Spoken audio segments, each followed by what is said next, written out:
அது வந்து கண்டிப்பா ஏற்றுக்கொள்ள முடியாது. பிரதானத்துவம் இந்த கூட்டத்தில் கூட்டப்பட்டது. ஏன் இவ்வளவு பெரிய ஒரு கன்ஃபியூஷன்? நான் ரொம்ப சிம்பிளான ஒரு அவருக்கு வேற எந்த விதமான ரைட்ஸும் கிடையாது. நேர்பட பேசி நிகழ்ச்சிக்கு உங்கள் அனைவரையும் அன்போடு வரவேற்கின்றேன். இன்றைய நிகழ்ச்சியில் நாம் வாதிக்க இருக்கக்கூடிய தலைப்பு என்பது நேற்று அமித்ஷா அவர்கள் பேசிய பேச்சு. அதில் சில முக்கியமான புள்ளிகளை தொட்டு அவர் பேசியிருந்தார். அமித்ஷா அவர்கள் பேசியதில் அவர் குறிப்பிடுவது, பிற மாநிலங்களைப் போல மகாராஷ்டிரா, டெல்லி, ஹரியானா, ஒடிசா அந்த மாநிலங்களைப் போல தமிழ்நாட்டிலும் பாஜக ஆட்சியை பிடிக்கும் அப்படின்னு சொல்லியிருந்தார். பாஜக கூட்டணி ஆட்சி அப்படின்ற பதத்தையும் அவர் பயன்படுத்தி இருந்தார். அது ஒரு விவாத பொருளாக மாறி இருக்கிறது. அதற்கு எதிர்வினையாற்றிய திமுக தரப்பில் ராசா அவர்கள் சொல்வது, பாஜக ஆட்டத்திற்கு இது டெல்லியோ மகாராஷ்டிராவோ அல்ல, தமிழ்நாடு அப்படின்னு சொல்லியிருக்கிறார். ஒவ்வொரு முறை அமித்ஷா மோடி அவர்கள் வருகிற போது எங்களுக்கு வாக்குகள் அதிகரிக்கும், காரணம் இது சித்தாந்த மோதல் அப்படின்னு ராசா குறிப்பிட்டிருக்கிறார். இதை மையப்படுத்தி தான் நம்ம தலைப்பை கட்டமைச்சிருக்கிறோம். ஷாவினுடைய வியூக ஆட்டம் என்ன, ஸ்டாலின் அவர்களுடைய எதிர் ஆட்டம் என்ன, இதுதான் தலைப்பு. நான் விருந்தினர்களை உங்களுக்கு அறிமுகம் செய்து விடுகிறேன். மூத்த பத்திரிகையாளர் திரு பிரியன் அவர்கள். வணக்கம் பிரியன். வழக்கறிஞர் அரசியல் விமர்சகர் அக்னீஸ்வரன் அவர்கள். வணக்கம் அக்னீஸ்வரன். நம்மோடு பாஜகவிலிருந்து திரு ஜி.கே. நாகராஜ் அவர்களும் இணைந்திருக்கிறார். வணக்கம் திரு நாகராஜ். இன்னும் சற்று நேரத்தில் திமுகவிலிருந்து வழக்கறிஞர் மதிவாணன் அவர்களும் இணைய இருக்கிறார். அவரையும் வரவேற்று இந்த வாதத்திற்குள் செல்லலாம். பிரியன், உங்களிடமிருந்தே தொடங்குறேன். நேற்று அமித்ஷா அவர்களோட பேச்சு நிறைய புள்ளிகள் இருக்கு. அந்த புள்ளிகளுக்குள் பாஜகவினுடைய, குறிப்பா ஷாவினுடைய வியூகமும் நமக்கு தெரிகிறது மாதிரி தெரிஞ்சுது. இந்த பேச்சில் இருந்து எப்படி புரிஞ்சுக்கிறீங்க? பாஜக எதை நோக்கி நகர்றாங்கன்னு புரிஞ்சுக்கிறீங்க? போன தடவை பாஜக அமித்ஷாவோட விசிட் இருக்கு இல்லையா, அந்த விசிட்ல அவர் ரொம்ப கஷ்டப்பட்டு அஇஅதிமுக கூட்டின்னு வந்து ஒரு கூட்டணி அனௌன்ஸ் பண்ணார். அது காத்தால 11 மணி ப்ரெஸ் கான்ஃபரன்ஸ் எத்தனை மணிக்கு முடிஞ்சதுன்னு உங்களுக்கு தெரியும். சாயந்தரம் 5 மணிக்கு தான் அந்த ப்ரெஸ் கான்ஃபரன்ஸே நடந்தது. ஸோ அந்த அளவுக்கு அவங்களுக்குள்ள ஒரு இழுபறியாகி கடைசியில் ஒரு ப்ரெஸ் கான்ஃபரன்ஸ் நடத்தி எடப்பாடியை உட்கார வச்சு அதிமுக கூட்டணியை ஃபைனலைஸ் பண்ணாங்க. அதுலேயே ஒரு கான்ட்ரவர்சி வந்தது. அவர் கூட்டணி ஆட்சி அப்படின்னு சொன்னார். மறுநாள் பேப்பர்லாம் கோயலேஷன் ரூல் அப்படின்னு தான் அமித்ஷா சொன்னதாக செய்தி வந்தது. ஒரு வாரம் கழித்து அதை வந்து எடப்பாடி மறுத்தார். இல்லை, அதிமுக வந்து அதிகாரத்தில் பங்கு கிடையாது, அதிமுக தான் ஆட்சி அமைக்கும்ன்ற மாதிரி அதிமுக பாஜக கூட்டணி கமா ஆட்சி அப்படின்னு ஒரு கமா கொஞ்சம் கமா போட்டார் அவர். இந்த வாட்டி அந்த கமா அவர் சொன்னது, எடப்பாடி சொன்னது என்னன்னா கமா இருக்குன்னு அவர் சொன்னார். பட் ஆனால் வந்து இந்த வாட்டி அமித்ஷா வந்தபோது இந்த வாட்டி அவங்களுக்கு ஒரு எய்ம் இருந்தது. ஆக்சுவலாக அமித்ஷாவுக்கு ஒரு குறியீடு என்னென்னா பாமகவை எப்படியும் உட்கார வச்சு கூட்டணி அனௌன்ஸ் பண்ணணுன்ட்டு. போன வாட்டியே ட்ரை பண்ணாங்க. அந்த போன வாட்டி தான் அவர் அந்த அன்னைக்கு பார்த்து ராமதாஸ் வந்து அன்புமணியை செயல் தலைவராக மாற்றிட்டார். அன்றைக்கி நடக்கலை ஆக்சுவலாக. இப்போ வந்து அந்த அன்புமணிக்கும் ராமதாஸுக்கும் நடக்கிற தகராறு ஒரு 20, 30, 25 நாளாக நடந்துட்டுருக்கு. திடீர்னு பார்த்தீங்கன்னா ஒரு 4 நாளைக்கு முன்னாடி குருமூர்த்தி உள்ள என்ட்ரி ஆகிறார். அவர் அமித்ஷா இங்கே வர்றதுக்கும் குருமூர்த்தி உள்ளே போய் டாக்டர் ராமதாஸ் அவர்கிட்ட பேசுகிறதும் அவங்க நோக்கம் தெரிஞ்சு போச்சு. பாமக எப்படியும் வந்து அங்கே கொண்டு போய் உட்கார வச்சு ஒரு கூட்டணியை ஃபைனலைஸ் பண்ணணும்னு பார்த்தாங்க. பட் அது வந்து ஃபெயில் ஆகிட்டாங்க. அது டாக்டர் ராமதாஸ் தெளிவாக சொல்லிட்டார், எங்களுக்கு பல பிரச்சனைகள் இருக்குது, இதை நாங்கள் முடிச்சுட்டு தான் உங்ககிட்ட வருவோம், கூட்டணியை பற்றி பேசுவோம். அதோட இன்னொரு அர்த்தம் என்னென்னா, தேர்தல் பல மாதங்கள் தள்ளி இருக்குது, இப்போ எதுக்கு உங்ககிட்ட வந்து நாங்கள் கமிட் ஆகணுன்றது தான் அதோடைய முக்கியமான விஷயம். அதனால் அவங்க வந்து கமிட் ஆகலை. ஸோ பாமகவை கூட்டின்னு வரதால் அமித்ஷா வந்து தோல்வி, ஆக்சுவலாக அந்த விஷயத்தில் தோல்வி அடைஞ்சிட்டார். அதிமுக இது எதையுமே கண்டுக்கலை. அவங்க தேமுதிகவுக்கு சீட் கொடுக்காதன் மூலமாக அவங்கள ஓரங்கட்டி வச்சுட்டாங்க. அவங்க பாமகவை கூட்டின்னு வரதை பற்றி அதிமுகவுக்கு ஒன்றும் கவலை இல்லை, அது நீங்கள் பிஜேபியே பார்த்துக்கோங்கன்ட்டாங்க. பிஜேபி ட்ரை பண்ணி தோத்துட்டாங்க. அதில் விவாதத்திலே அதை சொன்னீங்கல்ல நீங்க, அதை பாஜக ஹேண்ட் ஓவர் பண்ணிட்டாங்கன்னு நான் போன வாட்டி சொன்னேன் இல்லையா, அதுதான் நடந்தது. ஆக்சுவலாக அதில் தோத்துருக்காங்க. இந்த வாட்டி தோத்துட்டாங்க. பாமகவை கொண்டு வர முடியல அவங்களால. பட் அந்த மாநாடு வந்து நிர்வாகிகள் அவங்கள கூப்பிட்டு நடத்தினோம் நாங்கள் அப்படின்ற மாதிரி சொன்னால் கூட இதுக்கு பின்னாடி ஒளிஞ்சிருக்கிற விஷயங்கள் இதுதான். பாமகவை கூட்டின்னு வரணுன்ற ஒரு விஷயங்களாக இருந்தது. ஓபிஎஸ் டிடிவியை சந்திக்கணுன்ற அந்த முயற்சியும் போச்சு. ஆக்சுவலாக அதுக்கும் வந்து அதிமுக வந்து கிரீன் சிக்னல் கொடுக்கல, அவங்கள கூட்டின்னு வந்து நீங்கள் சந்திக்கிறது போன்ற விஷயங்களா. ஸோ அதையும் அவாய்ட் பண்ணிட்டாங்க அமித்ஷா, அதையும் அவாய்ட் பண்ணிட்டார். ஸோ அந்த அடிப்படையில் அவங்களுக்கும் ஒரு ஏமாற்றம். யாருக்கு? ஓபிஎஸ்க்கும் ஏமாற்றம், தினகரனுக்கும் ஏமாற்றம். ஆனால் அவங்க கேட்டால் சொல்லுவாங்க, இல்லை எங்களுக்கு அந்த ப்ரோக்ராமே இல்லை, நான் அங்கே போனேன் இங்கே போனேன், ஆனால் கூப்பிட்டா உடனே போய் பார்க்கறதுக்கு ரெடியாக இருந்தாங்கன்னா உண்மை, அது மறுக்கலாம். இப்போ அது வேறு விஷயம். ஸோ அதனால் அந்த இதுவும் நடக்கலை. ஆனால் அமித்ஷா வந்து அந்த மீட்டிங்கில் பேசினார், இந்த மாதிரி வந்து 50 இடங்கள் நம்ம வந்து ஒரு மார்க் பண்ணி வேலை செய்யணும் அப்படின்ற மாதிரி விஷயங்கள் சொன்னார். இந்த 50 இடங்கள் நீங்கள் மார்க் பண்ணி வேலை செய்யணும்னா கூட்டணிக்கு தலைமை தாங்குகிற கட்சி அஇஅதிமுக. நீங்கள் அந்த 50 இடங்களில் வேலை செஞ்ச அந்த 50 இடங்களையும் உங்களுக்கு அதிமுக கொடுக்குன்றது என்ன நிச்சயம்? சவுத்தில் வந்து நீங்கள் 21 எலெக்ஷனில் 8 இடத்துல போட்டி போட்டீங்க, 2 இடத்துல வின் பண்ணீங்க, அப்புறம் கொஞ்சம் நீங்கள் இம்ப்ரூவ் பண்ணீங்க பார்லிமெண்ட் எலெக்ஷன்ஸில். அந்த தொகுதிகள் எல்லாமே உங்களுக்கு கிடைக்கும் அப்படின்றது எந்த அளவுக்கு நிச்சயம்? அப்போ 50 இடங்கள் நீங்கள் குறி வச்சு போட்டி போட்டிங்கன்னா அப்போ கூட்டணிக்கு தலைமை தாங்குற கட்சி அஇஅதிமுக தானே நீங்கள் சொன்னீங்க. அப்போ அதோடைய இம்பார்ட்டன்ஸ் என்ன? அது நீங்கள் கேட்குற தொகுதிகள்லாம் அவங்க கொடுக்கணுன்ற கட்டாயம் ஆசைப்படுறது தானே, வியூகம் வகுக்கிறது தானே. அவங்க இபிஎஸ் அவர்கள் தானே முடிவெடுக்க போறாங்க. முடிவெடுக்கணும். அதான் சொல்றேன். நீங்க அந்த 50 தொகுதிகள் ஒர்க் பண்றதுன்ற விஷயம் இருக்குல்ல. இப்போ நான் இந்த தொகுதிகளை ஒர்க் பண்ணினா நீங்க எனக்கு குடுன்னு கடைசி கட்டத்தில் வற்புறுத்தினீங்கன்னா அது எவ்வளவு தூரத்துக்கு அது சரியா இருக்கும்னு நினைக்கிறீங்களா? அவங்க இருக்கலாம். அவங்க குறி வச்சு கேட்கறாங்க. இன்னொரு விஷயம் வந்து ஓபிஎஸ்சியும் தினகரனையும் உள்ள சேர்க்கறதுக்கு வந்து அதிமுக வந்து எந்த விதமான தடைகளும் சொல்லாது அப்படின்ற ஒரு விஷயத்த அவர் சொல்றாரு. அது வந்து அதிமுகவுக்குள்ள ஓபிஎஸ் சேர்க்கறதுக்கோ தினகரனை சேர்க்கறதுக்கோ இபிஎஸ் ஒத்துக்க மாட்டார். ஆனால் அதே மாதிரி ரெட்டலைசன் கொடுக்கறதுக்கும் ஒத்துக்க மாட்டார். ஆனால் அதே சமயம் கூட்டணிக்குள்ளே அவங்க இருந்தாங்கன்னா அவருக்கு அதை பற்றி ஒன்றும் பெரிய கவலைப்படுற மாதிரி அவர் ஐடியாவில் இருக்கிற மாதிரி தெரியல. அது அலோவ் பண்ணுவார். அதனால் இந்த 2 விஷயம் ரொம்ப ரொம்ப முக்கியமான விஷயம் என்னென்னா, அதிமுக பாஜக தலைமையில் பாஜக வந்து கூட்டணி ஆட்சி அமைக்கும் அப்படின்னு, அதான் அது முக்கியமான விஷயம். தமிழகத்தில் பாஜக கூட்டணி ஆட்சி, தமிழகத்தில் பாஜக கூட்டணி ஆட்சி மலரப்போகிறது அப்படின்ற வார்த்தை வந்திருக்கு. ஆக்சுவலாக தமிழில் வந்திருக்கு, ரிப்போர்ட் ஆகிட்டே சொல்றாரு. பிற மாநிலங்களை போல நாங்கள் பாஜக ஆட்சியை பிடிக்கும்னு ஒரு முறை பயன்படுத்துறாங்க. பாஜகன்ற பேரை முன்னிலைப்படுத்துறாங்க. அஇஅதிமுக தலைமையிலான கூட்டணின்றதை விட பாஜக கூட்டணி அப்படின்ற விஷயத்த வலியுறுத்துறாங்க. கூட்டணி ஆட்சின்றது தான் அவங்களோட பிரதான, அதுவும் பாஜக கூட்டணி ஆட்சின்றது தான் முக்கியமான பாயிண்ட். கூட்டணிக்கு தலைமை தாங்குற கட்சி அதிமுக. ஆனால் இவங்க சொல்றது என்னவோ பாஜக கூட்டணி ஆட்சி மலர போகிறது, பாஜக கூட்டணி ஆட்சி அப்படின்றத பயன்படுத்துறாங்க. அப்போ கூட்டணிக்கு தலைமை தாங்குற அஇஅதிமுக, அப்போ அதோட ரோல் என்ன ஆக்சுவலா? இப்ப நீங்க சொல்வதிலிருந்து 50 இடங்களை குறிவைக்கிறாங்க. பாஜக கூட்டணி ஆட்சின்னு சொல்றாங்க.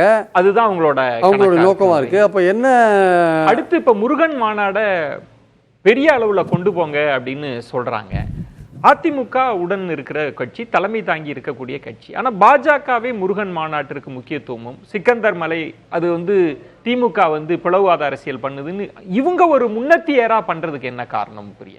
ஏன்னா லீட் எடுக்கிறது பொதுவா தலைமை தாங்குற கட்சியா தான் இருக்கும். அதிமுக வந்து சிக்கந்தர் மலை விஷயத்தை கையில் எடுக்க முடியாது சார். அவங்க கையில் எடுத்தாங்கன்னா அவங்க மதச்சார்பற்ற ஒரு கட்சி, அவங்க செக்குலரிசம் பேசுற ஒரு கட்சி. பாஜக அதை கையில் எடுக்கலாம். பாஜக இந்து, அது அதிமுகவுக்கு முரணா, அதிமுகவுக்கு அது அஃபெக்ட் ஆகும். அதிமுகவுக்கு அவங்களுக்கு என்னன்னா மைனாரிட்டி அவங்களுக்கு ஓட்டு போடுறதில்லைன்னு ஒரு விஷயத்துல அவங்க முடிவு பண்ணிட்டாங்க. அதனால பாஜக என்ன பண்ணாலும் பரவாயில்லன்னு அவங்க பேசாம இருக்காங்க. ஆனால் அடிப்படையான விஷயம் என்னன்னா, அவங்க வந்து இந்த திருப்பரங்குன்றத்தில் சமீபத்தில் நடந்த சர்ச்சையை வந்து பயன்படுத்தி அங்கே இந்துக்கள் ஓட்டை கன்சாலிடேட் பண்ண ட்ரை பண்ணுறாங்க. அது எவ்வளோ தூரம் பாசிபிள் ஆகும்னு சொல்ல முடியாது. அதனால் அடிப்படையான விஷயம் என்னன்னா, அதிமுகவும் பாஜகவும் 10 மாதத்துக்கு முன் இணைந்த இந்த கூட்டணி எண்ணெயும் தண்ணீருமாக இருக்கிறது தான் அந்த உண்மை. அதுதான் உண்மை. அதை வந்து பாஜகவும் புரிஞ்சுட்டாங்க. அதிமுக வந்து இதை எண்ணெயும் தண்ணீருமா டீல் பண்றாங்கன்றத பாஜக புரிஞ்சுட்டாங்க. அதுதான் இங்க முக்கியமான விஷயம். திரு நாகராஜ், நேற்று அமித்ஷா அவர்கள் பேசியதிலிருந்து பாஜகவோட வியூகம், அமித்ஷா அவர்களோட வியூகம் என்னன்ற ஒரு கேள்வி இருக்கு. அதற்கு எதிர்வினையா திரு ஸ்டாலின் அவர்கள் என்ன வியூகம் வகுக்க போறாரு அப்படின்னு நேற்று பேச்சில் வந்து கூட்டணி ஆட்சி அப்படின்னு ஒன்று சொல்றீங்க. ரெண்டாவது இந்துத்துவத்தை முன்னிலைப்படுத்துறீங்க. முருகன் மாநாடு அதை முன்னிலைப்படுத்துகிற ஒரு போக்கு இருக்கு. பொதுவாக இப்போ பாஜக முன்னத்தியரா இருந்து இங்கு அரசியல் பண்ணணும்னு நினைக்கிறீங்களா? ஷா அவர்களுக்கு அதுதான் நோக்கமா இருக்கா? அனைவருக்கும் வணக்கம். 2 MP சீட்டில் தூங்கிய கட்சி பாரதிய ஜனதா கட்சி 1985. இன்னைக்கு 80% இந்தியாவை பாஜக ஆண்டு கொண்டிருக்காரு. அது உங்களுக்கு தெரிஞ்ச விஷயம்தான். பல மாநிலங்களில் திரிபுரா, அசாம் போன்ற பகுதியெல்லாம் 2%, 3%, கோவா உள்ளிட்ட பகுதியெல்லாம் மிக சொற்ப வாக்குகளை வாங்கிய பாஜக இன்றைக்கு ஆட்சியில் அமர்ந்திருக்கிறது. எப்படி சாத்தியம்?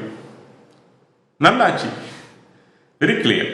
எங்கள் மீது ஊழல் குற்றச்சாட்டுகள் இல்லை. அதான் அமித்ஷா சொல்றாங்க, ஊழலில் திளைத்துக் கொண்டிருக்கிறது திமுக அப்படிங்கிற ஃபர்ஸ்ட் பாயிண்ட். ரெண்டாவது, ஊழலை பிரதானப்படுத்த போறீங்க. ஆசா கேட்கிறாங்க, மகர்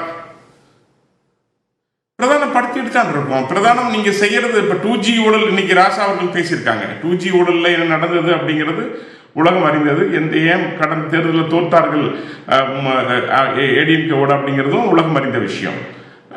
இன்னைக்கு டாஸ்மார்க்ல 1000 கோடி ஊழல், கனிம வள கொள்ளை, நீ கணக்கு பட்டியல் போட்டே போலாம். கணக்கு அதுல நம்ம டெக்னிக்கலா நாகராஜ் அவர்கள் இப்ப நீங்க கொஞ்சம் கருணை மனதோடு 1000 கோடின்றீங்க. ஷாவர்கள் முதல்ல 39ன்னு மொழிபெயர்க்கப்பட்டு அப்புறம் 35,000 கோடின்னு வந்தது. நம்ம அதுக்குள்ள எல்லாம் வேண்டாம், பார்வையாளர்களுக்கு புரியறதுக்காக ஒரு விளக்கம் கொடுங்களேன். அரசியல் இல்ல, நான் புரியறதுக்காக நான் கேக்குறேன். சொன்னது அவருக்கு தகவல் இல்ல, நம்ம கவுண்டர் அட்டாக்ல நம்ம வரலாம். சொன்னது 1000 கோடி. சரி, அது ஈடிய நீங்க சொல்றீங்க, அமித்ஷா 39,000 கோடி சொல்றாங்க. நம்ம அதுக்குள்ள வேண்டாம். நேற்று பேசிய பேச்சில் இருந்து எதை புரிஞ்சுக்கணும் நாகராஜ்? கூட்டணி ஆட்சி அதை நோக்கி நகர்றீங்களா? அது வந்துடுறேன், 1 லட்சம் கோடி வந்துடுறேன். நான் அமித்ஷா சொல்றது 38,000 கோடி, இடி சொல்றது 1000 கோடி, நான் சொல்றது 1 லட்சம் கோடி. எங்கிட்ட கணக்குகள் இருக்கு. கொள்ளையடிக்கப்படுதுங்கிற கணக்கு அது தனியா நம்ம பேசலாம். இல்ல, கூட்டணி ஆட்சி அப்படிங்கிற வார்த்தை ஏன் சொல்றோம் அப்படின்னா, பல மாநிலங்கள்ல கூட்டணி ஆட்சி அமைக்கப்பட்டிருக்கிறது. கூட்டணி ஆட்சி அமைத்து தான் பாஜக அங்கே வென்றிருக்கிறது. இப்போ ஒடிசால பாத்தீங்க அப்படின்னா முழு வேகத்தோடு நாங்கள் வெற்றி பெற்று வந்திருக்கிறோம். இப்போ கூட்டணிக்கு நேரம் காலம் இருக்குது, இன்னும் கூட்டணி வரும், எவ்வளவு எண்ணிக்கையில சீட்டு வர போறோம், என்ன அதெல்லாம் பேசப்படும். இன்னும் எங்கள் கூட்டணி இன்னும் பலப்படுத்த வேண்டி இருக்கிறது. இப்ப திமுகவுடைய கூட்டணி இன்டாக்ட் அப்படின்னு சொல்றாங்க, 13 கூட்டணியில் இருக்குது அப்படின்னு ஒரு பெருமையோட சொல்றாங்க. பட் அந்த கூட்டணிக்குள் ஒற்றுமை இருக்கிறதா இப்ப தெரியாது. இவங்க ஆட்சி அதிகாரம் குறைய குறைய, மக்கள் மனநிலை மாற மாற, மக்களுடைய எதிர்ப்பு வலுக்க இப்ப அரசு துறையில் இருக்கிற ஆசிரியர்கள் சொல்றாங்க, உங்களை எதிர்கட்சியில் வச்சு உட்கார வைப்போம். எனக்கு அதுக்கே வாய்ப்பு இருக்கிறதா தெரியல, வீட்டுக்கு அனுப்பிச்சிடுவாங்க நினைக்கிறேன். அந்த அளவுக்கு கோபத்தில் இருக்கிறாங்க அரசு ஊழியர்களுடைய ஜெக்டோ ஜியோ போன்றவர்கள் எல்லாம். அந்த அளவுக்கு கொடுத்த வாக்குறுதி நிறைவேற்றப்படவில்லை. விவசாயிகள் கடுமையான கோபத்தில் இருக்கிறாங்க. அந்த மக்கள் அதிருப்தின்ற ஒரு புள்ளி சொல்றீங்க திரு நாகராஜ். மக்கள் அதிருப்தியா இருக்கிறாங்க, இந்த அரசுக்கு எதிரான அலை இருக்குன்றீங்க. இப்ப கூட்டணி ஆட்சி அப்படின்னு நீங்க பிற மாநிலங்களை ஒப்பிடுறீங்க. இப்ப டெல்லியை சொல்றீங்க, மகாராஷ்டிரா, ஒடிசான்றப்ப இங்கேயும் கூட்டணி ஆட்சின்ற இடத்துக்கு நகர்றீங்களா? அதிமுக அதுக்கு ஒத்துக்கலையே இன்னும். நீங்க திரும்ப திரும்ப கூட்டணி ஆட்சி சொல்லிட்டே இருக்கீங்களே. ஒத்துக்கொள்கிறது இல்ல சார். சார், நாங்க பாஜக ஆட்சி கூட தான் அமித்ஷா அவர்கள் சொல்றாங்க. சார், எங்க நோக்கம் என்னன்னா, படிக்கிற பையன் நான் 100 மார்க் வாங்குவேன்னு சொல்லுவான் சார். 90 மார்க் வாங்கலாம், 80 மார்க் வாங்கலாம். எங்களுடைய முயற்சி பாஜக ஆட்சி அமைய வேண்டும் என்பதில் மாற்று கருத்து இல்லை. நிச்சயமா அமைய வேண்டும் என்றுதான் ஆசைப்படுறோம், அமைச்சிருக்கிறோம் பல இடங்கள்ல. என்ன காரணம்? ஓட்டு போடுறது மக்கள், நாங்கள் அல்ல. அது கூட தெளிவா அவர்கள். நான் வந்து அதை மறுக்கல திரு நாகராஜ், நீங்க சொல்றத நான் உடன்படுறேன். திரிபுராவில எல்லாம் சவால் விட்டுதான் பாஜக வேரூன்றியது, அதுல மாற்று இல்ல. நீங்க அதுல தனித்து இருந்தீங்க. இங்க ஒரு கூட்டணியை அமைச்சிருக்கிறீங்க. நீங்க கூட்டணி ஆட்சின்னு சொல்றதும், தம்பிதுரை அவர்கள் அதெல்லாம் இல்லங்க நாங்க ஒத்துக்கவே மாட்டோம்னு சொல்றதும், இதை இன்னும் ஏன் அது ஏன் இன்னும் ஜெல்லாகாம இருக்கே? இல்ல உங்களோட ஆசை அதுதானா? கூட்டணி ஆட்சி தான் உங்க ஆசை? நீங்க முதல்ல ஆசை தமிழ்நாட்டில் திமுக என்ற தீய சக்தியை அகற்ற வேண்டும், அது முதல் ஆசை. அதனாலதான் இங்க அமித்ஷா அவர்கள் தெளிவா சொன்னாங்க, இன்னைக்கு அதிமுகவோட கூட்டணி வேண்டும் என்று ஏன் முடிவெடுத்தோம் அப்படின்னா, எங்களுடைய பிரிவினை பிரிக்கப்படுகின்ற வாக்குகள் திமுகவுக்கு சாதகமாக இருக்கிறது. ஆக திமுக என்ற இந்த தீய சக்தியை, ஊழல் கட்சியை வீழ்த்த வேண்டுமானால் நிச்சயமாக எதிர்கட்சிகள் வலுவான கூட்டணி அமைக்க வேண்டும். இதில் மாற்று கருத்து இல்லை. பதவிக்காக ஆட்சி அமைப்பதை மட்டும் நோக்கமாக கொண்ட கட்சி பாஜக அல்ல. அதுக்கு உதாரணம் டெல்லி 28 வருஷம் பொறுத்திருந்து ஆட்சி அமைச்சிருக்கிறோம். குஜராத் ஆட்சி பிடிச்சதுக்கு அப்புறம் 25 வருஷம் ஆட்சியில் இன்றும் ஆண்டு கொண்டிருக்கிறோம். முக்து காங்கிரஸை ஏற்புரை இல்லாம பண்ணிட்டோம். எதிர்கட்சி எல்லாம் ஒன்று சேர்ந்து இந்தி கூட்டணி அமைக்கப்பட்ட பின்புதான் இன்னைக்கு ஒரு 50-40 சீட்டு. நீங்க சொல்றது பார்த்தா பிரியன் அவர்கள் சொல்ற மாதிரி திரு நாகராஜ், ஏதோ 50 இடங்கள்னு ஏதோ ஒரு உத்தேச கணக்கெல்லாம் இல்ல, உங்களுக்கு ஒரு பெரிய திட்டம் இருக்கு. 50 இடங்கள் போட்டே ஆகணும். 50 இடங்கள் தானே உங்களுக்கு கூட்டணி ஆட்சி எல்லாம் வரும். 50 இடங்கள்லாம் முடிவு செஞ்சிருக்கிறீங்க இவ்வளவு இருக்கு. எங்களுடைய சார் ஒரு கட்சிங்கிறது என்ன சார்? நீங்க ஒரு கட்சி, இந்திய நாட்டை ஆளுகின்ற கட்சி, உலகத்தில் மிகப்பெரிய கட்சி, எங்களுக்கு டார்கெட் பெருசா தான் சார் இருக்கும். இருக்கக்கூடாது சார். அதுல இல்ல தாராளமா இருக்கலாம். கூட்டணி பேசுறோம், திமுக ஒழிக்கிறதுக்கு இல்ல தாராளமா பேசலாம் நாகராஜ், குறைச்சுக்கிறோம். அது இல்ல இது எல்லாமே பெரிதினும் பெரிதுகள் தான், அதுல எந்த மாற்றும் இல்ல. ஆனா இதுக்கு முன்பு கலைஞர் அவர்கள் கூட்டணிக்கு தலைமை வகிப்பாங்க, ஜெயலலிதா அவர்கள் கூட்டணிக்கு தலைமை வகிப்பாங்க அப்படின்னா பேரலா ஒரு கூட்டம் போட்டு கூட்டணி எல்லாம் அமைஞ்ச பிறகு இங்கு கூட்டணி ஆட்சி தாங்க, கூட்டணி ஆட்சி மலர போகிறது அப்படின்ற வார்த்தையை நீங்க எங்கேயாவது கேட்டிருக்கிறீங்களா? அப்படி யாராவது பேசி இருக்கிறாங்களா? கூட்டணி அமைஞ்ச பிறகு யாருமே பேசினது கிடையாது. இப்ப ஒரு புது வியூகத்தோடு நீங்க அமித்ஷா சொல்றதை நீங்க எப்படி இல்ல அமித்ஷா சொல்றதை நீங்க எப்படி புரிஞ்சுக்கணும்னா, ஏற்கனவே மகாராஷ்டிரா, ஏற்கனவே பல மாநிலங்களில் நாங்கள் கூட்டணி ஆட்சி அமைத்திருக்கிறோம். தமிழ்நாட்டிலும் கூட்டணி ஆட்சி மலரும் அப்படின்னு என்ன அர்த்தம்னா, தமிழ்நாட்டில் அதிக எண்ணிக்கையில் பிஜேபி உடைய எம்எல்ஏக்கள் வெற்றி பெற்று வருவார்கள், அவர்கள் அதிமுக ஆட்சி அமைய காரணமாக இருப்பார்கள் அப்படின்னு நீங்க எடுத்துக்கலாம். நாங்கள் சீட்டை கேட்போம், சீட்டை கேட்க கூடாது, நீங்க அதிமுக கொடுக்கறத வாங்கிக்கணும் நீங்க சொல்ல வரீங்களா? இல்ல நான் சொல்லவே இல்ல நாகராஜ். ஆனா முதல்ல சொல்லிட்டு உங்கள் தேர்ந்த அனுபவத்தினால அந்த வாதத்தை மாத்திட்டீங்க. அதிக எண்ணிக்கை நிக்க கூடாதா? சரி, இப்படி நான் புரிஞ்சுக்கிறேன். அதிமுக ஆட்சி தான், அதுக்கு நாங்க உதவியா இருப்போம். அதான் அமித்ஷா சொன்னதன் அர்த்தம். அதான் நாங்க கூட்டணிக்குள்ள எல்லாம் வரமாட்டோம், மந்திரி சபைக்குள்ள எல்லாம் வரமாட்டோம். திமுக ஆட்சியை வீழ்த்துவதற்கு இந்த தமிழ்நாட்டின் நலனை, மக்களின் வாழ்வாதாரத்தை பாதுகாப்பதற்கு, பேணுவதற்கு இந்த பாரதிய ஜனதா கட்சியானது ஆட்சி என்கிற எண்ணத்தை அகற்றி வைத்துவிட்டு இன்னும் ஒரு வலுவான கட்சியை ஆட்சியில் அமர வைக்க தயங்காது அப்படிங்கறத மாற்றுக்கிறது இல்லை. ஆனா நேற்று அதிமுக, நீங்க திரு எடப்பாடி பழனிசாமி அவர் தான் முதலமைச்சர் வேட்பாளர், அவர் பெயரை பயன்படுத்தல, பிரியன் அவர்கள் சுட்டி காமிச்சாங்க. நீங்க ஒரு முன்னத்தியரா நீங்க காய்களை நகர்த்திட்டு போறீங்களோ? நீங்க ஏதோ தலைமை வைக்கிற மாதிரி இந்தியாவுல போய் இந்தியா கூட்டணி லாஸ்ட் டைம் இங்க அமித்ஷா தெளிவா சொல்லிட்டாங்க, கூட்டணிக்கு தலைமை யாருங்கிறது இண்டிகேட் பண்ணி காமிச்சிட்டாங்க. யார் தலைமையில் கூட்டணி அமையும் மரியாதைக்குரிய எடப்பாடி பழனிசாமி அவர்களையும் தெளிவா சொல்லிட்டாங்க. ஒவ்வொரு முறையும் சொல்ல வேண்டிய அவசியம் இல்லை. நேற்று வந்தது எங்களுடைய நிர்வாகிகள் கூட்டம் முடிச்சிடறேன். நேற்று நடந்தது எங்களுடைய நிர்வாகிகள் கூட்டம். அந்த கூட்டத்தில் பாரதிய ஜனதா கட்சியை வளர்ப்பதற்கு, தேர்தலை சந்திப்பதற்கு என்னெல்லாம் பணிகளை செய்ய வேணும் அப்படிங்கிற நோக்கில் அவங்க பேசியிருக்காங்க. Point taken. மதிவாணன், அமித்ஷா அவர்களுடைய பேச்சை பார்க்கிற போது பாஜக ஒரு முக்கிய கட்சியாக இருக்க போகுது. கிட்டத்தட்ட 50 இடங்கள் அவங்க குறி வைக்கிறாங்க அப்படின்னா அதற்கான வியூகம் வகுக்கிறது அப்படின்றது பிற மாநிலங்களில் சுட்டி காட்டுறாங்க. மகாராஷ்டிரா, டெல்லி, அது மாதிரி இங்கே ஒரு மாற்றத்தை கொண்டு வருவோம். அப்புறம் ஊழலை சொல்கிறாங்க, டெல்லியை சொல்லிட்டு டாஸ்மாக், இதெல்லாம் சொல்கிறப்ப இன்னொரு எதிர் ஆட்டம், திமுக அணி எப்படி இதை எதிர்கொள்ள போகிறது அப்படின்ற ஒரு கேள்வி. இன்னொன்று, மக்கள் அதிருப்தியில் இருக்கிறாங்க, அதையும் எங்களுக்கு நாங்கள் பயன்படுத்திப்போம் அப்படின்றாங்க. அதாவது இந்திய அமைச்சர் இருக்கார்ல அமித்ஷா அவர்கள், அவர் அவருடைய வேலை என்ன சொல்கிறாங்கன்னா, உள்துறை அமைச்சருடைய வேலை அனைத்து உள்நாட்டு பாதுகாப்பு விவகாரங்களை கவனித்தல், நாட்டின் அனைத்து சட்ட ஒழுங்கு நிலைமைகளை கண்காணித்தல். இது ரெண்டு நிறைய அவருக்கு வேலை இருக்குது உள்துறை அமைச்சருக்கு. இதில் இந்த 2 வேலையை குறிப்பிட்டு நம்ம பேசணும்னா, இந்த 2 வேலையை முதல்ல அவர் செய்கிறாரா அப்படின்றதுக்கு மிகப்பெரிய கேள்வி. பெஹல்காம் அட்டாக்குக்கு அவர் பதில் சொல்லணும், இது வரைக்கும் பதில் சொல்லலை. இது வரைக்கும் உள்ளே அடிச்சுட்டு போனால் அந்த 3 பேரோட நிலைமை என்னன்ட்டு இந்த நாட்டுடைய உள்துறை அமைச்சர் எந்த மேடையிலையும் பேசல, இந்த நாட்டுடைய பிரதமரும் எந்த மேடையிலையும் பேசல. அமித்ஷா தமிழ்நாடு அரசியல் பேசினா அவர் பதவிக்குரிய கண்ணியத்தை முதல்ல பேசிட்டு அதுக்கப்புறம் அவர் என்ன செஞ்சாருன்றதை நான் சொல்லி, அவர் இங்க தமிழ்நாட்டுல உங்களுக்கு இது நெருக்கடி. அடுத்தது வர சகோதரர் என்ன சொல்றாருன்னா, டெல்லியில பிடிச்சா மாதிரி, மகாராஷ்டிரால பிடிச்சா மாதிரி அப்படின்னு இல்ல. உண்மையாதான் ஒரு 240 எம்எல்ஏ விலைக்கு வாங்கி ஒரு 5000 கோடியை செலவு பண்ணி ஆட்சியை நீங்க பிடிச்சிங்கிறது சேர்த்து சொல்லுங்க. ஊழலை பத்தி பேசுறதுக்கு உங்களுக்கு என்ன தகுதி இருக்கு? தேர்தல் பத்திர நன்கொடை ஊழல் யார் பேரு? ரஃபேல் ஊழல் யார் பேர்ல இருக்கு? பிஎம் கேர் யார் பேர்ல ஊழல் இருக்கு? பங்குச்சந்தை ஊழல், பாரத் மாலா ஊழல், அதுக்கு அடுத்தது வியாபம் ஊழல், மகா காரிடர் ஊழல், 7.5 லட்சம் கோடி ஊழல், இதெல்லாம் யார் பேர்ல இருக்கு? இதெல்லாம் நீங்க ஒரு நிமிஷம், இதெல்லாம் யார் பேர்ல இருக்கு? பதில் சொல்ல தயாரா இருக்கீங்களா? உச்ச நீதிமன்றம் நாகராஜ், நீங்க பேசும்போது அமைதியா இருந்த, தயவு செய்து குறுக்கிடாதீங்க. அவர் சொன்னதுக்கெல்லாம் கட்டாயமா பதில் சொல்லல. அதுக்கப்புறம் அதெல்லாம் இந்த ஊழல் பட்டியலுக்கு முதல்ல பதில் சொல்லுங்க. இதுக்கெல்லாம் நீங்க உங்க டேன் வரும்போது பதில் சொல்லுங்க. நாகராஜ், மக்களுக்கு போய் சேரக்கூடாது நினைக்காதீங்க. அடுத்து நீங்க ஒரு லைன் கூட பேச விட மாட்டேன். நீங்க பேசும்போது அமைதியா இருங்க. நீங்க அதே மாதிரி அமைதியா இருக்கீங்க. ஊழல்லாம் இது வரைக்கும் பொதுவெளியில மக்கள் கிட்ட இருக்கிறது தான். புதுசா பேசல.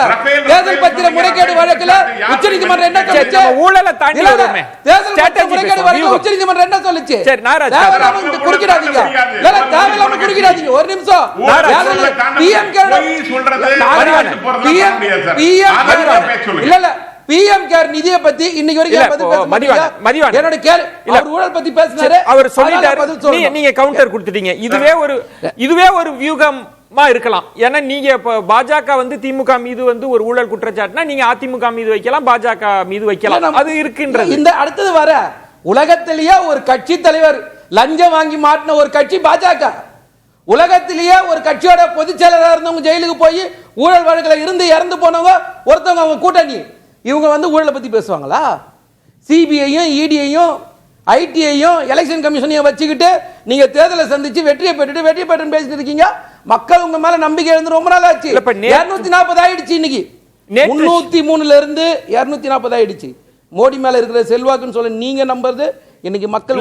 மதிவாணன், இப்ப நேற்று அமித்ஷா அவர்களோட பேச்சு இருக்குல்ல, அது சில வியூக வகுப்புகளை நமக்கு சொல்லுது. இப்ப அடுத்து வந்து முருகன் மாநாடு நடத்த போறாங்க, அதான் நீங்க அடுத்து மெகா கூட்டணி கட்ட போறாங்க, மக்கள் 50 சீட் ஏதோ சொன்னீங்கல்ல, அது அப்படியே ஒவ்வொன்றா பதில் சொல்லிடுறேன்னா. இந்த 50 சீட்டுன்னு இந்த வரும்போது வடிவேல் ஒரு படத்துல நகைச்சுவையா சொல்லப்பல, யார்கிட்டடா கேட்கிற கேள்றா, ஆனா உனக்கு கொடுக்கணும்னு ஆசையா இருக்கு, ஒண்ணுமே இல்ல. தமிழ்நாட்டு மக்கள் அதான் செய்வாங்க. நீங்க 50 வாங்கினு வாங்க, நாங்க ஈஸியா 50 ஜெயிக்கிறோம், ஒன்னும் எங்களுக்கு பிரச்சனை இல்ல. நாங்க தொடர்ச்சியா 14 வெற்றியை மக்கள் எங்களுக்கு பரிசா கொடுத்துருக்காங்க, 1-2 இல்ல. இந்த கூட்டணி வந்து தேர்தலுக்காக உருவாக்கப்பட்ட கூட்டணியும் இல்ல, 2019 தேர்தலுக்கு உருவாக்கப்பட்ட கூட்டணி இல்ல, காவேரி பிரச்சனைக்காக உருவாக்கப்பட்ட கூட்டணி. அதனால இந்த கூட்டணி கொள்கைக்கு சார்ந்த கூட்டணி, உங்கள மாதிரி வந்து சந்தர்ப்பவாத கூட்டணி இல்ல. ஒரே இலக்கு திமுகவை வீழ்த்துறது. அவங்க எல்லாம் சொன்னாங்க எல்லா எதிர்க்கட்சிகளையும் ஒன்றிணைப்போம், எல்லா கட்சிகளையும் ஒன்றிணைப்போம். ஒன்றிணைக்கும் போது பாத்துக்கலாம். அது ஏன் ஒன்றிணையாதுன்றீங்களா சார்? இது வந்து அண்ணா அதுக்கு தெளிவா பதில் சொல்றாரு, அதையும் நான் திரும்ப சொல்லல, ஆசைப்படல. அதனால மக்களை பொறுத்த வரைக்கும் நான் கேட்கிறேன், மக்களுக்கு தேவையான சட்டங்களும் திட்டங்களும் தெளிவா நிறைவேற்றிட்டு இருக்கோம். மாநில உரிமையை எந்த இடத்துல நாங்கள் விட்டு கொடுத்தது இல்லை, மாநில சுயாட்சி எந்த இடத்துல விட்டு கொடுத்தது கிடையாது, மொழி உரிமையை எந்த இடத்துல விட்டு கொடுத்தது கிடையாது. இந்த மாநிலத்துக்கு ஒரு பிரச்சனைன்னு சொன்னா திரும்பவும் சொல்றேன், ஆளுங்கட்சியா இருந்தாலும் சரி எதிர்கட்சியா இருந்தாலும் முதல் குரல் கொடுக்கிற கட்சி திமுக. அந்த இடத்தில் திரு மதிவாணன், இப்ப நாகராஜ் சொல்ற மாதிரி நாங்க 2 எம்பிகளில் இருந்து நாங்க எங்களோட அக்கௌண்ட்டை தொடங்கணும். இன்னைக்கு பல மாநிலங்கள்ல ஆட்சி, திரிபுராலாம் யாருமே நினைச்சு பார்க்க முடியாத இடம், ஒடிசாவுல நாங்க ஆட்சி, அது மாதிரி தமிழ்நாடு அப்படின்னு அவர் பட்டியலிடுறார். டெல்லி எல்லாரும் சொன்னாங்க, ஆனா டெல்லியில பிடிச்சிருக்கு. கேட்கிற ஒரே ஒரு கேள்விதான் சார், அமித்ஷா வந்தாரு இல்ல சார், இல்ல மோடி ஒரு தேர்தலுக்கு 8 தடவை வந்தாரு, ஒன்னும் மக்கள் அவருக்கு மதிக்கல, அவருக்கு ஒன்னும் பரிசை கொடுக்கல, அதே பரிசு வேணா திரும்பி வேணா 0ல கொடுத்துருவோம், ஒன்னும் பிரச்சனை இல்லை. நீங்க ஜெயிக்கிறேன்னு சொன்ன எந்த மாநிலத்துமா இருந்து மதத்தை தவிர வேற என்ன உங்களுக்கு மூலதனம்? ஒரு ஊருக்கு போனா ராமர், இன்னொரு ஊருக்கு போனா பூரி ஜெகநாதர், இங்க முருகரா? முருகருக்கு என்ன பண்றீங்க? திருப்பரங்குன்ற 1000 வருஷம் கோயிலா? இதான உங்க சனாதன புத்தியை காட்டினீங்க கடைசியில. அது எத்தனை வருஷம் பாரம்பரியமான கோயில் சொல்லுங்க. குறைந்தபட்சம் 3000 வருஷத்துக்கு மேல, 3000 வருஷத்துக்கு மேல இருக்கிற கோயில ஒரு நிமிஷம் 1000 வருஷம் நேத்து மேடையில பேசுறா இல்லையா? அப்ப சனாதன சக்தி என்ன நினைக்கிறீங்க? முருகரை கீழே நீங்க வைக்கிறீங்களா? இல்ல நான் கேக்குறேன், 5 நிலைகள்ல நீங்க பேசும்போது அமைதியா, அவர் ஏதோ கேட்கிறார், நீங்க பேசும்போது அமைதியா, ஒரே ஒரு அவர் ஏதோ ஒரு கேட்க வர்றார், அவரை கேட்டுறலாம். நாகராஜ் என்ன கேட்க விரும்புறீங்க? நாகராஜ் இல்ல, அவங்க என்ன செஞ்சாங்க தமிழ்நாட்டுக்கு, மாநில சுயரிமைக்கு என்ன செஞ்சாங்க, வீட்டு கொடுத்தாங்க. நாகராஜ் இப்போ திருப்பரங்குன்றம் 1000 வருஷம் அமித்ஷா சொன்னதை நீங்க ஏத்துக்கிறீங்களா? முருகன் 1000 வருஷம். இந்த சனாதன சக்திகள் புத்தி வந்து பேசக்கூடாது, இந்த தெளிவா சொல்றேன். முருகனுடைய காலம் என்ன? இல்ல சார், நீங்க பேசுறது வெறும் சாமி, இதை வச்சு மட்டுமே எத்தனை வருஷம் அரசியல் பண்ணீங்க? இப்ப சொல்ற அது எடுபடாதுன்றீங்களா? தமிழ்நாடு வேற மாதிரியான மண்ணு சார், நீங்க சொன்ன மாநிலத்துக்கும் இந்த மண்ணுக்கு வேற மாதிரியான வித்தியாசம் இருக்கு. இன்னைக்கு ராஜா என்ன சொன்னார் தெளிவா, எங்களுக்கு சித்தாந்தம் இருக்குது, இந்த மண்ணுக்கு தனி சித்தாந்தம். அது திமுகவா இருக்கட்டும், எந்த கட்சியா வேணா இருக்கட்டும், இந்த மண்ணு வேற மாதிரியான மண்ணு. பிஜேபி கிட்ட இருக்கிற இந்த நாளையும் இல்லாம ஆக்கணும். அக்னீஸ்வரன், நீங்க எப்படி பாக்குறீங்க? நேற்று அமித்ஷா அவர்களோட பேச்சு, இன்றைக்கு ராசா அவர்களோட பதிலுரை, இதை எப்படி எடுத்துக்கிறது? தமிழ்நாட்டில் நடக்க போகிற இந்த 2026 சட்டமன்ற தேர்தல் வந்து தமிழ்நாட்டுக்கான தேர்தல். அது தமிழ்நாட்டு அரசியல் கட்சிகளாக இருக்கக்கூடிய ஆளுங்கட்சி திராவிட முன்னேற்றக் கழகம், எதிர்க்கட்சி அதிமுக. அப்போ இந்த 2 கட்சிகளுக்கு தான் போட்டியை தான் நான் பார்க்குறேன். அதனால் இந்த 2 கட்சியினுடைய முதலமைச்சர் வேட்பாளராக மதிவாணன் கோச்சுக்குருவார், திரு முத்துவேல் கருணாநிதி ஸ்டாலின் அவர்களுக்கும் திரு எடப்பாடி பழனிசாமி அவர்களுக்கும் தான் போட்டி. இதுக்கு ஏன் அவரு கோச்சுக்கணும்? ஏன்னா இவங்க இவங்களோட இது என்னன்னு கேட்டீங்கன்னா இதுல கூட ஒரு சித்தாந்தத்தை விட்டுட்டாப்ல அப்படின்னு சொல்லிடுவாப்ல. சரி, நான் இப்ப இங்க எதிர்பார்க்க 2 பேருக்கு தான் போட்டி, இங்க 2க்கு தான். உடனே அப்பா இவர் திராவிட கட்சி ஆதரவாளர், இவர் இப்படித்தான் பேசுவார். இல்ல, 2024 நாடாளுமன்ற தேர்தல் வாக்குறுதி நீங்க கொடுத்தது என்னவா இருக்கட்டும், தேர்தலில் பெற்ற வாக்குகள் அதைத்தானே சொல்லுது. இப்ப நேத்து அமித்ஷா அவர்களோட பேச்சை எப்படி புரிஞ்சுக்கணும்? இப்ப நீங்க சொல்ற மாதிரி தலைமை வகிக்கிற கட்சி அதிமுக, திமுக இங்க இருக்கிறாங்கன்னு இப்ப நாகராஜ் சொல்றாரு, தொண்டர்கள் நிர்வாகிகளை உற்சாகப்படுத்தக்கூடிய பேச்சு. ஆனாலும் அமித்ஷா பேச்சு அப்படி கடந்து போயிட முடியுமா? அவங்க சில நகர்வுகளை செய்யறாங்க. இப்ப முருகன் மாநாடு நடத்த போறாங்கன்னா அதுல அதிமுகவோட ஸ்டாண்டுன்னு ஒண்ணு இருக்காதா? அதை கேட்க மாட்டாங்களா எல்லாரும்? அண்ணன் ஜி.கே. நாகராஜ் அவர்கள் போகிற போக்குல கடகடன்னு சொல்லிட்டே வந்தாரு. நீங்க 2 கேள்வி திரும்ப திரும்ப கேட்டதுனால ரொம்ப சுதாரிச்சு இல்ல நாங்கெல்லாம் சேர்ந்து அதிமுகவை ஆட்சி அப்படி கொண்டு வந்தாரு. அநேகமா நாகராஜ் இந்த எலெக்ஷன்ல நிப்பாருன்னு நினைக்கிறேன். அதனாலதான் ரொம்ப கவனத்தோடு வார்த்தைகளை போட்டு. ஆமா, ஆனால் இதவே இந்திய நாட்டினுடைய உள்துறை அமைச்சர் அப்படி சொல்லுவாரா? அல்லது ஏற்கனவே விளக்கங்கள் கொடுத்தாச்சு இதுல. இல்ல, நேத்து அமித்ஷா அவர்கள் பேசினதனோட பொருள் என்ன? இப்ப பிரியன் சுட்டி காட்டினார்ல, அதை மொழியாக்கம் செஞ்சு பேசுறப்பையும் டிரான்ஸ்லேட் பண்றப்பையும் திரும்ப பாஜக ஆட்சி அப்படின்றாங்க, என்டிஏ ஆட்சி அப்படின்னு தான் சொல்றாங்க, கூட்டணி ஆட்சின்னு தானே பேசுறாங்க. இப்ப நான் இதை எப்படி பாக்குறேன், அவங்க ஆசையா இருக்கலாம், ஆனா கூட்டணிக்கு வந்த பிறகு அதை பேச முடியுமான்னு கேட்கிறேன். தமிழ்நாட்டில் வெர்பல் அக்ரோபேட்டிக் பர்சன் என்று சொல்லக்கூடியது கலைஞர் கருணாநிதி தான் அப்படி சொல்லுவாங்க. வார்த்தைகளே மரம் விட்டு மரம் தவுவாங்க, கூடு விட்டு கூடு தவுறாரு. அந்த மாதிரி இன்னைக்கு இல்ல நாங்க பாஜக ஆட்சி அல்லது தேசிய ஜனநாயக, அதெல்லாம் இந்த வார்த்தை ஜாலம்லாம் தமிழ்நாட்டு மக்களுக்கு தெரியாதா? இங்க அதிமுக திமுக 2க்கும் தான் போட்டி. அப்ப இந்த 2க்கும் போட்டினா என்ன காரணம்னா, இந்த 2 கட்சிகள் தான் 25% 35% வாக்குகளை பெறக்கூடிய தகுதி படைத்த கட்சி. 2 கட்சி தான். ஆமா, காங்கிரஸ் 10%. இல்ல நீங்க சொல்றது 2024ல இவங்க 11%. மூணு கட்சி சேர்த்து நீங்க சொல்றது பாயிண்ட் தான். ஏன்னா 2 பேரும் திராவிட கட்சி, அது யாரும் மறுக்க முடியாது. வாக்கு சதவீதத்தில் ஏற்ற சில குறைகள் சில ஊழல்கள் இருக்கலாம். அதற்காக தங்களை சிறத்தன்மையாக இன்னொருவர் அந்த வாக்கை கவ்வி கொண்டு போகிற அளவிற்கு இங்க கீழே விழுந்துறல. இப்ப பிரியன் சார் என்ன சொன்னார், இப்ப என்டிஏ அலைன்ஸ், இப்ப பாமகவை இந்த கூட்டணிக்கு கொண்டு வரணும்னு யார் முன்முயற்சி எடுக்கிற? நாளைக்கு ஓபிஎஸ் அவர்களை கொண்டு வர போறது யாரு? டிடிவி தினகரன் அவர்கள் சொல்றது என்ன? அதிமுக தாங்க எங்க அன்னைக்கு வந்தது, நாங்க ஒண்ணு அங்க போகல அப்படின்றப்ப பாஜகவோட ரோலை அப்படியே தள்ளி வச்சுட்டு பேசிட முடியுமா? நேற்றைய அமித்ஷா அவர்கள் பேச்சு இல்லங்க தொண்டர்களை உற்சாகப்படுத்துற பேச்சு அப்படின்னு மட்டும் கடந்து போயிட முடியுமான்னு கேட்கிறேன். சார் அப்போ ஒண்ணு பண்ணுவோம், டெல்லிக்கு போய் தனிப்பட்ட முறையில் 2 தடவை வந்தீங்க, எதிர்க்கட்சி தலைவர் இப்படி சொல்லிட்டாரு, கூட்டணி ஆட்சி இல்லை, கூட்டணி ஆட்சி இல்லவே இல்லை, அதிமுக தலைமையில் ஆட்சி அமையும், அப்படிதானே? தேர்தலுக்கு தான் சார் கூட்டணி, அரசாங்கத்துக்கு அல்ல. இது திமுகவும் தெளிவா இருக்கும். 2006லயே 96 சட்டமன்ற உறுப்பினர்களை வச்சு 118 சட்டமன்ற உறுப்பினர் வச்சு தான் ஆட்சி அமைக்க முடியும். ஆனா அப்பயே 34 காங்கிரஸ் கட்சி, 18 பாட்டாளி மக்கள் கட்சி, 2 கம்யூனிஸ்ட வச்சு மைனாரிட்டி அரசாங்கத்தையே இன்னொருத்தங்களுக்கு அமைச்சரவை கொடுக்காமலேயே கொண்டு போன கட்சி திமுக. அதிமுக அதை விட கீழே இறங்கி நினைக்கிறீங்க? ஒரு இடம் நான் சொல்றேன், நீங்க கொஞ்சம் நுணுக்கமாக பாருங்க. இப்போ முருகன் மாநாடு நடக்குது அப்படின்றதும் நேற்று அமித்ஷா அவர்கள் பேசியதுல முக்கியமான அரசியல் பொருள். சிக்கந்தர் மலைன்னு திமுக தான் சொல்லுது, திமுக பிரிச்சு பார்க்கறாங்க அப்படின்னு சொல்லி நாளைக்கு முருகன் மாநாடு நடத்த போறாங்க. கிட்டத்தட்ட பாஜகவினுடைய வியூக வகுப்புல இந்துத்துவ வாக்குகளை ஒன்று திரட்டுதல் தென் மாவட்டங்கள்ல தமிழ்நாடு முழுக்க ஒரு ஸ்ட்ராட்டஜினா, அதிமுகவால என்ன செய்ய முடியும்னு நினைக்கிறீங்க? அதிமுக இதுல என்ன ஸ்டாண்ட் எடுக்க முடியும்னு நினைக்கிறீங்க? இதுல அது தேர்தல் நேரத்தில் சில ஜுரம் காய்ச்சல் வரும். ஆனா இங்க அதெல்லாம் தாண்டி முத்தமிழ் முருகன் மாநாடு திமுக நடந்துச்சு பழனில. அதுக்கு முன்னாடி ஆண்டாண்டு காலமா 13ஆம் நூற்றாண்டுல அதத்தான் திமுக ஆட்சியில இந்த அறநிலைத்துறை அண்ணன் சேகர் பாபு தலைமையில் செயல்படல. இருங்க இல்ல அதுல தைப்பூசத்துக்கு ஏன் விடுமுறை விடல? அது அதிமுக அரசாங்கம் எடப்பாடி பழனிசாமி அன்னைக்கே நீங்க செயல்படல. ஒரு பாயிண்ட் என்னன்னா, நாம் தமிழர் சீமான் கேட்டா தமிழர்களுக்கான குரலை ஒரு தமிழராக இருந்து எடப்பாடி பழனிசாமி இல்ல அதுல நீங்க நுணுக்க நுணுக்கமாக பார்க்க வேண்டிய இடம்ன்றது இப்போ நாம் தமிழர் முன்னிறுத்தினாங்க, அன்னைக்கு விமர்சனம் இருந்தது, ஆனாலும் அதை கடந்து அவங்க முன்னிறுத்தினாங்க. இதுல பிரச்சனை இல்லை, முருகன் மாநாட்டை நடத்துவதில் பிரச்சனை இல்லை.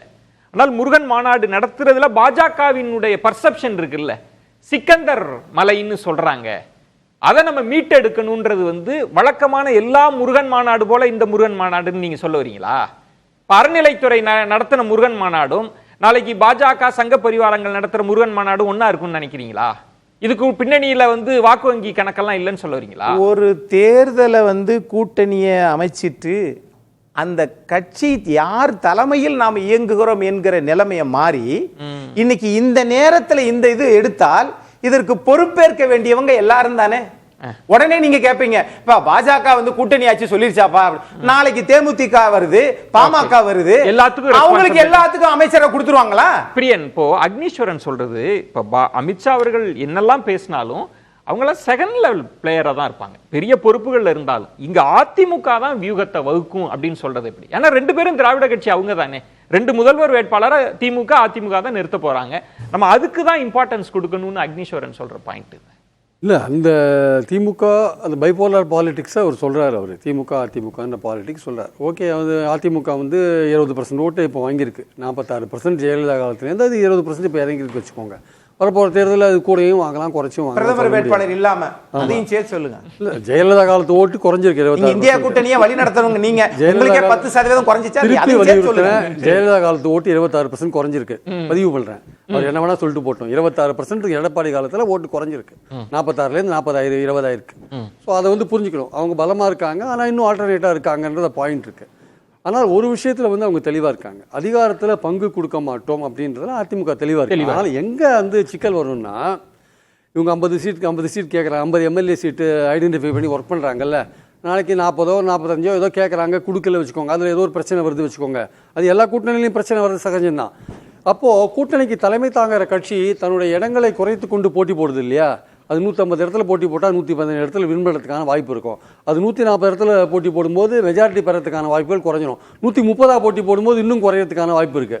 அப்போது நீங்கள் கூட்டணியை ஃபைனலைஸ் பண்ணும்போது, நம்பர்ஸை ஃபைனலைஸ் பண்ணும்போது உங்கள் எண்ணிக்கை குறையும் போது மக்களுக்கு புரிஞ்சிடும். இது டீல் பண்ணிட்டாருன்னா, குறைச்சே கொடுத்துட்டாருன்னா, அதான் குறைச்சி ஒரு கொடுப்பாரா, அவங்க ஏற்றுப்பாங்களான்றதெல்லாம் இருக்குல்ல. 50 விடாம சூச்சூன்னு விரட்டி வர்றது இதுதான். இது ஒரு நிமிஷம் இருங்க சார். 50 இடத்துல அவங்க வந்து மார்க் பண்ணி ஒர்க் பண்ணுறாங்க. நீங்க 50 இடத்துல உங்களுக்கு 40 இடமாவது அவங்க கொடுக்க வேண்டிய கட்டாயத்துக்கு தள்ள. நீங்க ஏன் அப்படி பாக்குறீங்க பிரியன்? கடந்த முறை திரு எல் முருகன் இருந்த போதும் 60 இடங்கள்லாம் கடந்த முறை வேற. ஆனா இபிஎஸ் அவர்கள் எப்படி அதை டீல் பண்ணாங்க? 21ல வந்து விஷயம் வேற சார். 21ல அவங்க ஆட்சியில இருந்து தேர்தலை சந்திச்சாங்க. இன்னைக்கு எதிர்க்கட்சியில இருக்காங்க. ஆமா, இப்போ வந்து அவங்களுடைய பலம் தெரிஞ்சு போச்சு இல்ல, நாடாளுமன்ற தேர்தல பலம் தெரிஞ்சு போச்சு. சவுத்துல இன்னொன்னு சொல்றாரு பாருங்க, சவுத்துல வந்து நம்ம பல இடங்கள்ல அதிகமான ஓட்டு வாங்கியிருக்கோம், அங்க கான்சென்ட்ரேட் பண்ணுங்கன்னு அமித்ஷா சொல்றாரு ஆக்சுவலா. ஸோ அமித்ஷாவுடைய நோக்கம் என்னன்னா வந்து எங்கெங்க அதிகமான ஓட்டு பாஜக வாங்கியிருக்கோ அந்த இடத்துல வந்து அந்த சீட்டை கேட்கணுன்ற ஒரு பாயிண்ட்ல இருக்காரு. ஸோ சீட்டு நம்பர்ஸ் குறைய அது ஒரு சிக்கலா இருக்கும். அது வந்து கூட்டணி ஆட்சியை நோக்கி போற ஒரு விஷயமா இருக்கு. ரெண்டாவது 96 இடங்களை வைத்துக்கொண்டு கலைஞர் வந்து எப்படி மைனாரிட்டி ஆட்சி நடத்தினார் சொல்றாரு இல்லையா, அந்த காலம் வேற, இந்த காலம் வேற. 30 வருஷம் நீங்க கடந்துட்டீங்க. நிலைமை வேற. இன்னைக்கு எந்த கட்சியுமே வந்து அதிகாரத்துல பங்கு பெறதான் முக்கியமான நோக்கமா வச்சிருக்காங்க. இன்னைக்கு அந்த விஷயம் நடக்க முடிய வாய்ப்பே இல்லை.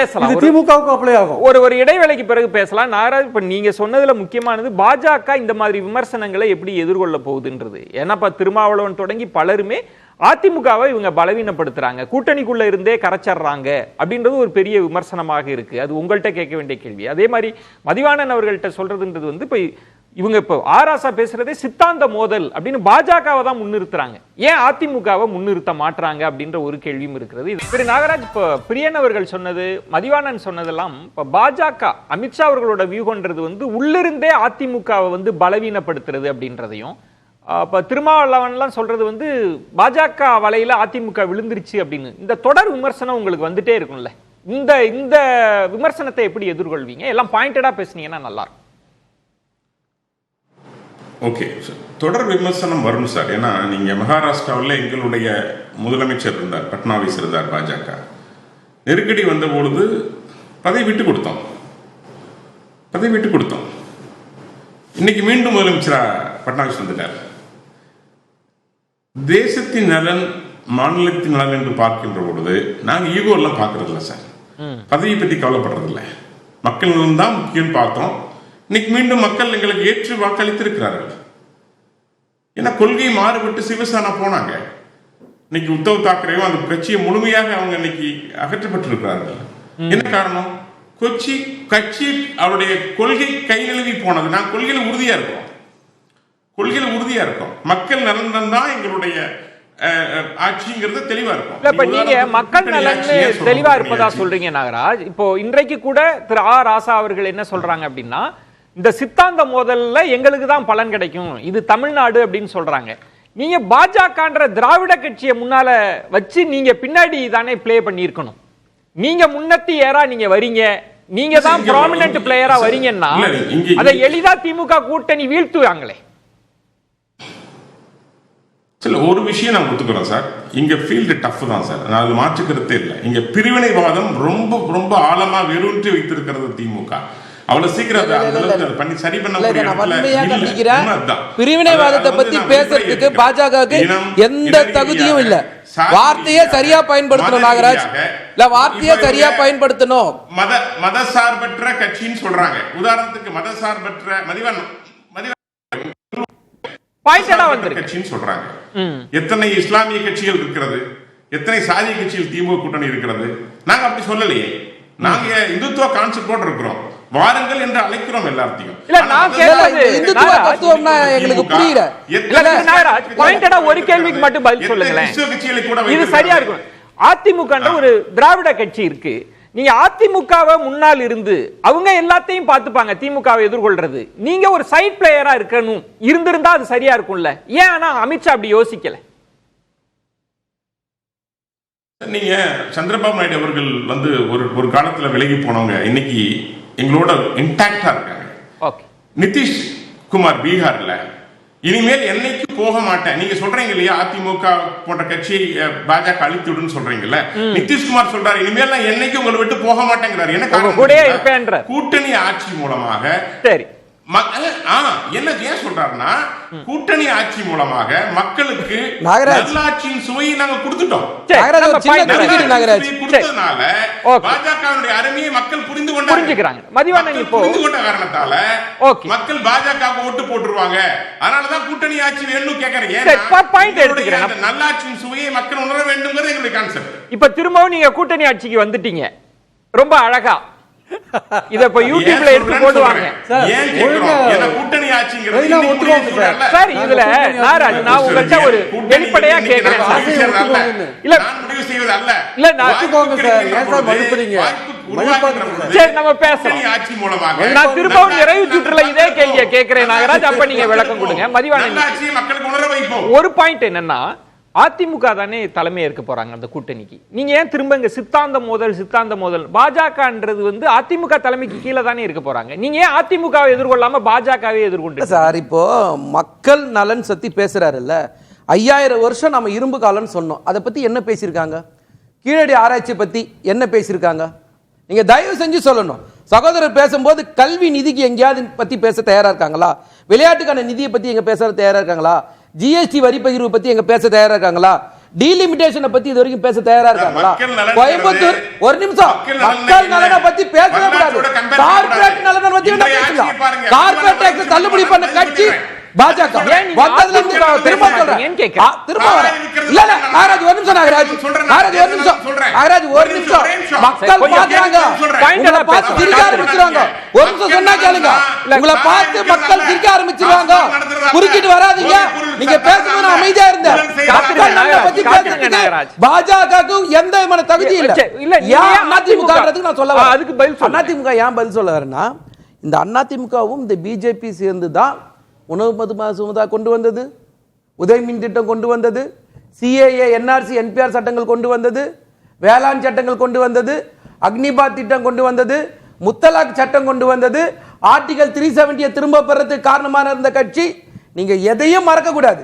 நாடாளுமன்றத்துக்கு உள்ள என்ன பேசினாங்க, வெளியில என்ன பேசினாங்க, அன்வர் ராஜா என்ன பேசினாரு, எஸ்ஆர் பாலசுப்ரமணியன் என்ன பேசினாரு, இது எல்லாம் கூட இருந்து ஒட்டுமொத்த 140 கோடி மக்களுக்கு நீங்க செஞ்ச துரோகம். இல்ல நீங்க அதிமுகவை எதிர்கொள்றதை விட பாஜகவை எதிர்கொள்வது உங்களுக்கு எளிதா இருக்கிறதுனால. அப்படி இல்ல சார், ரெண்டு ஒண்ணுதான் சார். ரெண்டு ஒண்ணுதான், எந்த விதமான இதுதான் சொல்லல. பயம். இவங்களோட உதவியில தான், இவங்க தயவுல தான் அவங்க எல்லா சட்டத்துக்கும் ஆதரிச்சாங்க. கேட்டா கூட்டணி தர்மம்னு சொன்னாங்க. நாங்க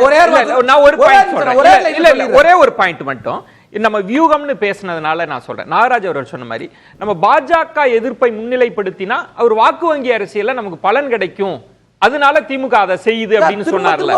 என்னைக்குமே திமுக வாக்கு வங்கி அரசியலுக்காக அரசியல் பண்ணல சார், மக்களுக்கான அரசியல் பண்ணிருக்கோம் சார். அதனால தான் சார் 75 வருஷம் கட்சி நடத்தி இருக்கோம். இன்னைக்கு ஆளுங்கட்சியா இருக்கோம். சகோதரர் கேக்குறாருல, விடியல் பயணம் திட்டத்தில இருந்து, கலைஞர் மகளிர் உரிமை தொகை திட்டத்தில இருந்து, நான் முதல்வன்ல இருந்து, புதுமை பெண் திட்டத்தில இருந்து, இல்லம் தேடி கல்வியில இருந்து, மக்களை தேடி மருத்துவத்தில இருந்து, எல்லா திட்டங்களும் மக்களுக்காக கொண்டு வந்திருக்கோம். 10 திட்டத்தை சொல்லுங்க.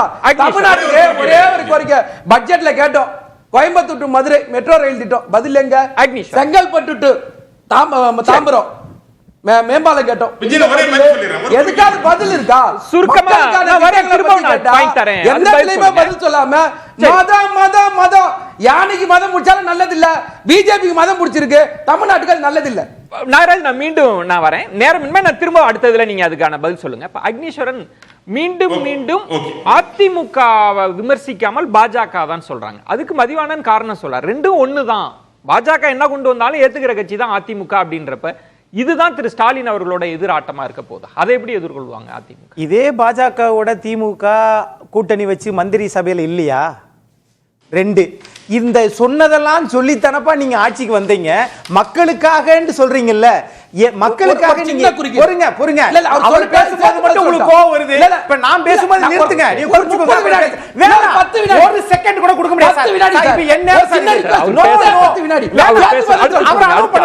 வேண்டாம், அது வேண்டாம், நான் என் நேரம் இது, நீங்க சண்டை போட்டீங்க, நான் பாத்துட்டு இருந்தேன், அவ்வளவுதான். இப்ப நான் கேட்பது சார், இங்க தமிழ்நாட்டுல அதிமுக திமுக என்ற நிலைய பாஜகவா திமுகவா என்று இவங்க ரெண்டு பேரும் சண்டை போடுறதுனால தமிழ்நாட்டுக்கு எந்தவித விமோசனமும் இல்ல. வாலண்டியரா வந்து சண்டை போட்டுக்கறாங்க. ஒரு விஷயத்தை வந்து குறிப்பிட கூடாது, இந்து மலை சார் கேட்டதுக்கு பதில் இல்ல. கடைசி வரைக்கும் நான் என்ன கேள்வி கேட்டா அதுக்கு பதில் இருந்ததா? இவர் என்ன சொன்னார்னா திமுகவும் பாஜகவும் கூட்டணி இதுதான் சார் இருந்தது. ஆளுங்கட்சியில வந்து அந்த அராஜகம் இதுதான். என்ன பாஜகவும் கூட்டணியில இருந்தது. நாங்க இருக்கும்போது ராமர் கோயில் வந்ததா? நாங்க இருக்கும்போது பொது சிவில் சட்டத்தை பத்தி பேசினாங்களா? நாங்க இருக்கும்போது ஆர்டிகல் 370 திரும்ப பெறுவோம் பேசினாங்களா? காமன் மினிமம் புரோகிராம் ஒன்னு வச்சிருந்தோம். இதே எல்லைக்குள்ள பிஜேபி நிக்க வச்சாங்க. முடிச்சிட்டீங்களா? இப்ப நான் பேசலாமா? இதே பிரதமர் தான் அன்னைக்கு நரேந்திர மோடி, இதே இன்னைக்கு எதிர்க்கட்சி தலைவர் வாஜ்பாய் பிரதமர், நீங்க இப்ப வாஜ்பாய் பிரதமர். இப்ப சொல்றேங்க நானு 2006 சொன்னவனா சொன்னோம்னா அன்னைக்கு அது இன்னைக்கு இல்லன்றாங்கல்ல, அப்பதான் நான் சொல்றேன். இதே இதே பிரதமர் இருந்தார்ல எடப்பாடி பழனிசாமி, அதிமுக அரசாங்கம் 150% சொத்து வரி ஏத்துச்சா மக்களுக்காக?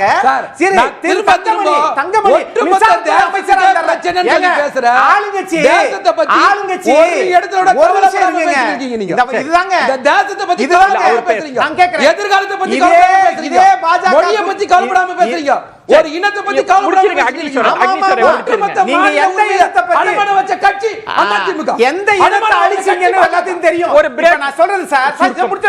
இவங்க வந்து என்னன்னு கேட்டீங்கன்னா, கூட்டணி பலமாக இருக்கிறோம் நாங்கள் மக்களுக்காகன்றாங்கல்ல, நாங்க தேர்தலுக்காக இல்லன்றாங்கல்ல. திமுக தனிச்சு நின்று போங்கல சார், ஏன் பயம்? நீங்க தான் நல்ல செய்றீங்களாச்சே.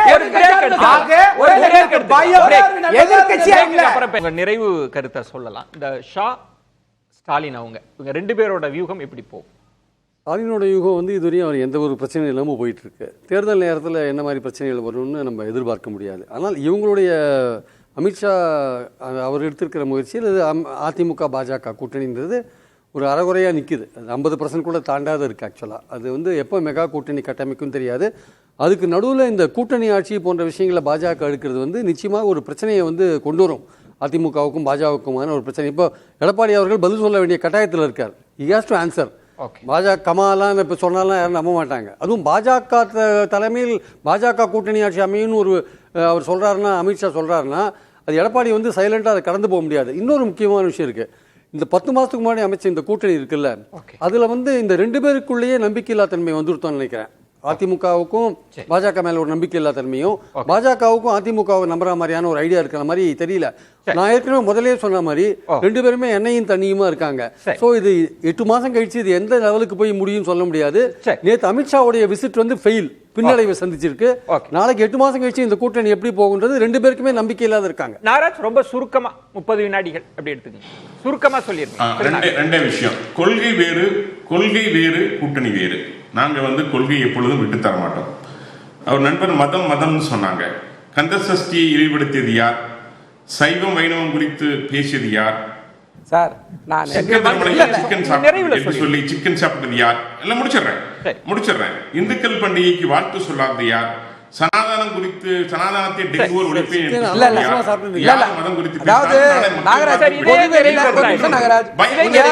பொது வெளியில பேசுறீங்க.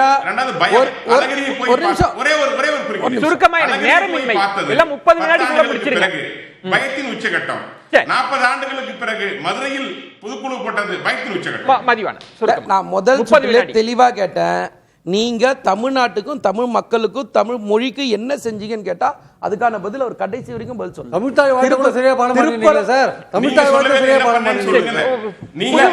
திருப்பரங்குன்றத்தை 1000 வருஷம் அமித்ஷா பேசுறாரு, அது 1000 வருஷமான்னு கேள்வி கேட்டா பதில் சொல்ல தயாரா இல்ல. அதுக்கு அடுத்தது வந்து கீழடி ஆராய்ச்சி மையத்தை பத்தி இன்னைக்கு வரைக்கும் பதில் பேச நீங்க தயாரா இல்ல. அது இவங்க என்ன திரும்ப சார் நினைச்சுக்கிறாங்க, பிளைட்ல ஏறும் போது டெல்லியில இருந்து வந்த உடனே எல்லா பாதுஷாக்களா ஏறாங்க.